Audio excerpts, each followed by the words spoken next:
英語聞き流しリスニング、英語テキストと MP3 音声ダウンロードはホームページからご利用いただけます。88thpp.com 88thpp.com Briar Rose. A long time ago there were a king and queen who said every day, if only we had a child. But they never had one. But it happened that once when the queen was bathing, a frog crept out of the water onto the land, and said to her, "Your wish shall be fulfilled. Before a year has gone by, you shall have a daughter." What the frog had said came true, and the queen had a little girl who was so pretty that the king could not contain himself for joy, and ordered a great feast. He invited not only his kindred, friends and acquaintance, but also the wise women, in order that they might be kind and well disposed towards the child. There were 13 of them in his kingdom, but, as he had only 12 golden plates for them to eat out of, one of them had to be left at home. The feast was held with all manner of splendor, and when it came to an end the wise women bestowed their magic gifts upon the baby. One gave virtue, another beauty, a third riches, and so on with everything in the world that one can wish for. When 11 of them had made their promises, suddenly the 13th came in. She wished to avenge herself for not having been invited, and without greeting, or even looking at anyone, she cried with a loud voice, "The king's daughter shall in her 15th year prick herself with a spindle, and fall down dead." And, without saying a word more, she turned round and left the room. They were all shocked, but the 12th, whose good wish still remained unspoken, came forward, and as she could not undo the evil sentence, but only soften it, she said, "It shall not be death, but a deep sleep of 100 years, into which the princess shall fall." The king, who would fain keep his dear child from the misfortune, gave orders that every spindle in the whole kingdom should be burnt. Meanwhile the gifts of the wise women were plenteously fulfilled on the young girl, for she was so beautiful, modest, good-natured, and wise, that everyone who saw her was bound to love her. It happened that on the very day when she was 15 years old, the king and queen were not at home, and the maiden was left in the palace quite alone. So she went round into all sorts of places, looked into rooms and bedchambers just as she liked, and at last came to an old tower. She climbed up the narrow winding staircase, and reached a little door. A rusty key was in the lock, and when she turned it the door sprang open, and there in a little room sat an old woman with a spindle, busily spinning her flax. "Good day, old dame," said the king's daughter, "what are you doing there?" "I am spinning," said the old woman, and nodded her head. "What sort of thing is that rattles round so merrily?" said the girl, and she took the spindle and wanted to spin too. But scarcely had she touched the spindle when the magic decree was fulfilled, and she pricked her finger with it. And, in the very moment when she felt the prick, she fell down upon the bed that stood there, and lay in a deep sleep. And this sleep extended over the whole palace. The king and queen who had just come home, and had entered the great hall, began to go to sleep, and the whole of the court with them.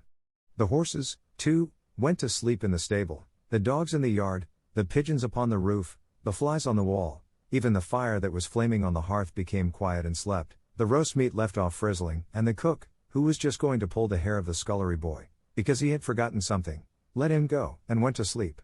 And the wind fell, and on the trees before the castle not a leaf moved again.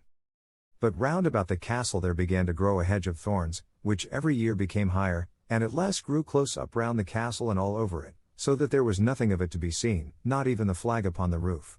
But the story of the beautiful sleeping Briar Rose, for so the princess was named, went about the country, so that from time to time kings' sons came and tried to get through the thorny hedge into the castle. But they found it impossible, for the thorns held fast together, as if they had hands, and the youths were caught in them, could not get loose again, and died a miserable death. After long years a king's son came again to that country, and heard an old man talking about the thorn hedge, and that a castle was said to stand behind it in which a wonderfully beautiful princess, named Briar Rose, had been asleep for 100 years, and that the king and queen and the whole court were asleep likewise. He had heard, too, from his grandfather, that many kings' sons had already come, and had tried to get through the thorny hedge, but they had remained sticking fast in it, and had died a pitiful death. Then the youth said, "I am not afraid, I will go and see the beautiful Briar Rose." The good old man might dissuade him as he would, he did not listen to his words. But by this time the 100 years had just passed, and the day had come when Briar Rose was to awake again. When the king's son came near to the thorn hedge, it was nothing but large and beautiful flowers, which parted from each other of their own accord, and let him pass unhurt, then they closed again behind him like a hedge. In the castle yard he saw the horses and the spotted hounds lying asleep, on the roof sat the pigeons with their heads under their wings. And when he entered the house, the flies were asleep upon the wall, The cook in the kitchen was still holding out his hand to seize the boy, and the maid was sitting by the black hen which she was going to pluck. He went on farther, and in the great hall he saw the whole of the court lying asleep, and up by the throne lay the king and queen. Then he went on still farther, and all was so quiet that a breath could be heard, and at last he came to the tower, and opened the door into the little room where Briar Rose was sleeping. There she lay, so beautiful that he could not turn his eyes away, and he stooped down and gave her a kiss. But as soon as he kissed her, Briar Rose opened her eyes and awoke, and looked at him quite sweetly. Then they went down together, and the king awoke, and the queen, and the whole court, and looked at each other in great astonishment.